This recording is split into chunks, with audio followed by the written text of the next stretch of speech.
សាពុនអវសលអើយដំកល់ជាស្ពានសូមជាប់វិស័យថ្ងៃកឋិនទានគុណធម៌គឺយានឈានជីងឆ្លងទុក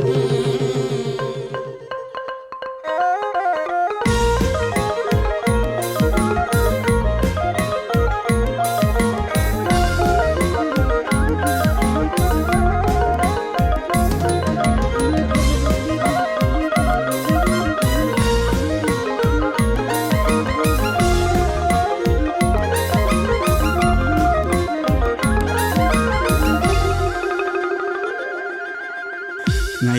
15កើតស្អែកចេញវស្សារត់ដើរវត្តវាហើយផ្កាកាំងខិនថ្ងៃ15កើតស្អែកចេញវស្សារត់ដើរវត្តវាហើយផ្កាកាំងខិនលឺស្គរឆាយ៉ាំបងចាំនាងឆ្អិនអូនទៅហើយកឋិននឹងបងទេពើលឺស្គរឆាយ៉ាំបងចាំនាងឆ្អិនអូនទៅហើយកឋិននឹងបងទេពើមួយរោចអសត់ញរសាប់រស